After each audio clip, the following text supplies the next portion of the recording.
The great Stoic philosopher Epictetus once said, "The key is to keep company only with people who uplift you, whose presence calls forth your best."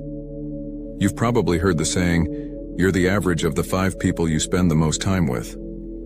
Well, today we're going to explore that idea through a Stoic lens. We will discuss the types of people who can derail your progress in Stoic philosophy and how to navigate these challenging relationships. Before we begin, I would appreciate if you would like the video so that you can help me to continue spreading the Stoic philosophy. If you are not subscribed, I recommend you to subscribe and activate the bell so you don't miss any video. Type of people number 1, the complainer. We all have that friend, family member, or co-worker who seems to find fault in everything. Whether it's the weather, their job, or even the food at a popular restaurant, they never miss an opportunity to express their dissatisfaction. Now you might wonder, why should this concern me? I can just ignore them. Well, that's easier said than done.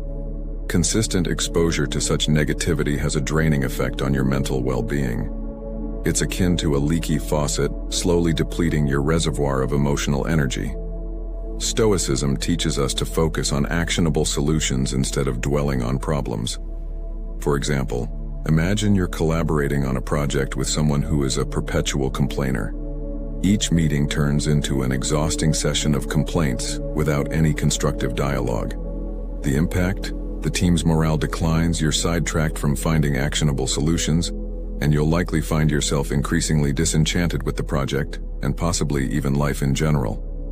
So how does Stoicism help us deal with a complainer? There are several strategies you can employ. First, limit your exposure to this individual whenever you can. If that's not possible, perhaps because they're a family member or colleague, then your second option is to mentally distance yourself during their diatribes. Think of their complaints as a passing storm, loud and unsettling, but ultimately temporary and powerless, against the unmovable mountain that is your own inner tranquility. Your third option is to steer the conversation towards solutions or to change the subject to something more constructive. To quote Marcus Aurelius, "You have power over your mind, not outside events. Realize this, and you will find strength." This timeless Stoic wisdom encourages us to guard our mental peace diligently, ensuring that the negativity from chronic complainers doesn't deviate us from our Stoic path of resilience and virtue. Type of people number 2, the victim. Imagine life as a game of chess. Each player has the same pieces and the same goal, to checkmate the opponent's king. You think strategically, make some sacrifices, and take some risks.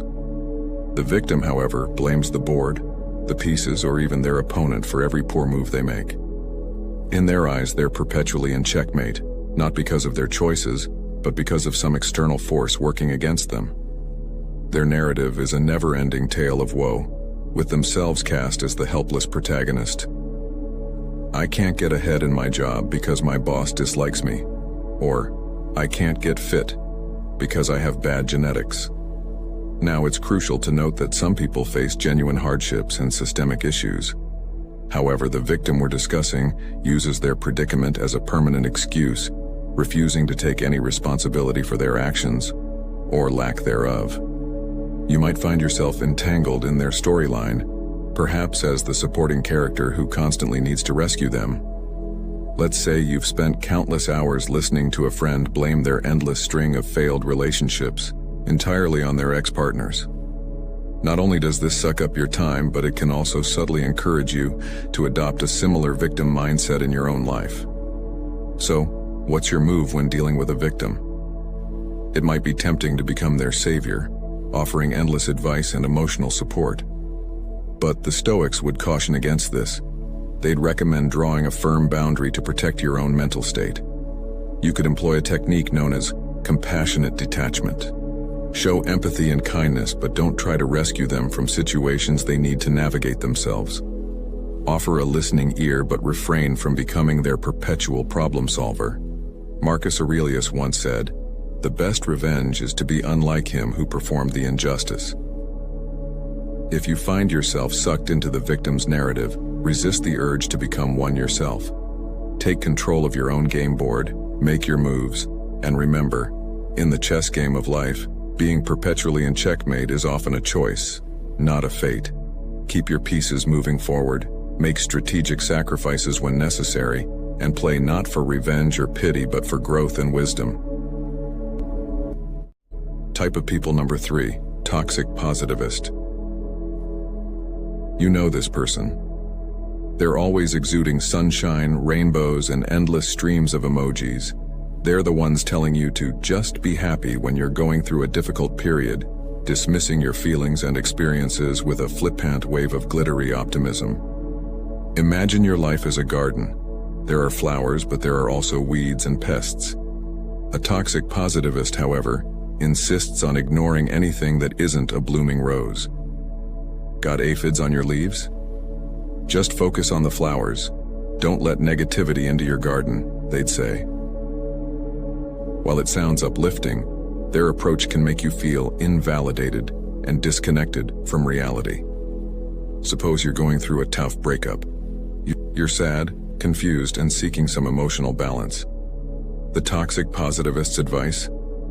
There are plenty of fish in the sea. Just smile and be happy. This sort of excessive positivity neglects the complexities of human emotion and the realities of life's challenges. How do you cultivate your garden without letting the toxic positivist trample it with their indiscriminate sprinkling of good vibes only?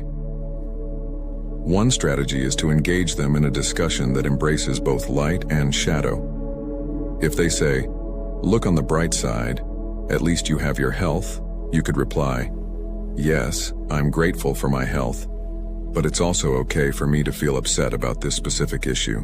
Both can coexist." You can also employ what psychologists call emotional granularity, the ability to feel and differentiate between a wide range of emotions, both positive and negative. When the toxic positivist pushes you to just be happy, take a moment to acknowledge and label your nuanced feelings. "I'm feeling a bit melancholic today due to X, and that's okay," can be a liberating affirmation. To reference Stoic thought, Seneca once said, "True happiness is to understand our duties toward God and man, to enjoy the present, without anxious dependence upon the future." Notice the balance, understanding duties, which aren't always pleasant, and enjoying the present. A Stoic approach isn't about focusing solely on the positive or the negative. It's about embracing life's complexity with equanimity.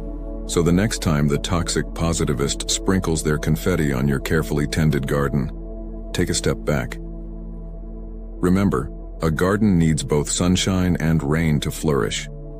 Embrace your full emotional spectrum and keep nurturing your garden with the richness and complexity it deserves. Type of people number 4, the manipulator.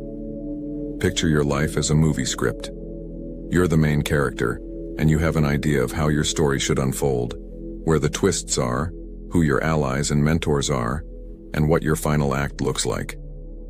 Enter the manipulator, the shadowy producer who subtly rewrites your script without you even realizing it, until one day you find your storyline has veered off course. The manipulator is skilled in the art of emotional or psychological maneuvering. They might use flattery, guilt trips, or even deceit to steer you in a direction that benefits them. You might have a friend who always manages to get you to pay for dinner by saying something like, "You know, I've been having a rough month and you're so successful. It wouldn't mean much to you but would make my day better." Over time, you find that your generosity has been taken advantage of, but calling them out feels uncomfortable because they've framed it as a favor to a friend in need. Handling a manipulator can be a tricky business. One method to counteract their tactics is what some experts call fogging. This technique involves agreeing with any truth in the manipulator's statements but refusing to be moved by emotional coercion. If they say, "You're so successful, you should cover dinner," you could respond, "You're right that I've been doing well, but let's split the bill, as we usually do." Another approach is to set clear boundaries and enforce them. If the manipulator wants you to lend them money or commit to tasks you're uncomfortable with, learn to say no assertively. Keep your tone calm and your words clear. "I can't lend money, but I'm here to offer emotional support," sets a boundary while maintaining the friendship. Drawing inspiration from Stoic thought, Epictetus warned us, we cannot choose our external circumstances, but we can always choose how we respond to them. The manipulator thrives on your predictable reactions. They manipulate your kindness, your guilt, or your desire for approval. By choosing to respond differently, you're taking control of your script again. So if you find a manipulator lurking in your life, remember that you're the one holding the pen. Your storyline is yours to write, and while the cast may include a variety of characters, the protagonist's journey, your journey, should always be guided by your own values and decisions. Reclaim your script, and don't let anyone manipulate your life's narrative. Type of people number 5, the time vampire. Imagine your daily routine as a carefully crafted symphony. Each instrument represents a task or commitment, and when played together, they create a harmonious balance. But then, the time vampire joins in, screeching off-key, drowning out your melody and turning your beautiful composition into discordant noise. The time vampire is not necessarily malicious. In fact, they might seem quite benign. It could be a colleague who constantly interrupts you with trivial questions, turning your productive workday into a series of fragmented moments. Or it could be a friend who invites you to countless social events that you're not interested in, making you feel obligated to attend and drain your time and energy. These interactions might seem inconsequential in the moment, but their cumulative effect can be profoundly disruptive. So how do you protect your symphony from being ruined by a time vampire? One effective strategy is the Pomodoro technique, a time management method that involves breaking your work into intervals, traditionally 25 minutes, separated by short breaks. During these intervals, you make it clear that you're not to be disturbed. This sets a boundary that protects your most productive times from being nibbled away. If you find yourself dealing with a social time vampire, remember that saying no is not just okay, it's essential for your well-being. Instead of offering elaborate excuses, a simple, "I appreciate the invite, but I can't make it," suffices. Declining an invitation is not a rejection of the person, it's an affirmation of your own needs and priorities. In the words of Seneca, life, if well lived, is long enough. Stoicism teaches us that time is one of our most precious resources, one that should be allocated wisely. It's the canvas upon which we paint the portrait of our lives, and we should be highly selective about who and what deserves a stroke of our brush. In the grand composition of your life, make sure each note, each instrument, each melody aligns with your greater purpose.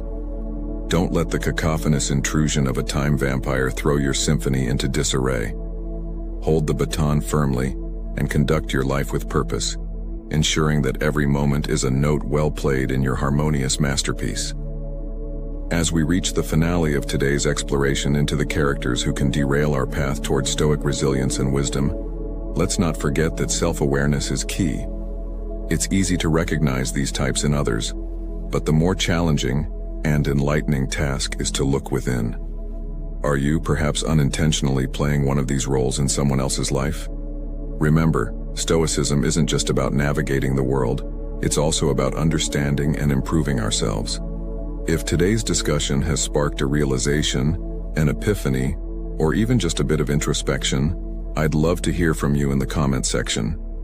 Write your thoughts, share your experiences, and let's engage in a dialogue that enriches us all. So until next time, may your choices align with your virtues, may your actions reflect your wisdom, and may your life be the masterpiece you're meant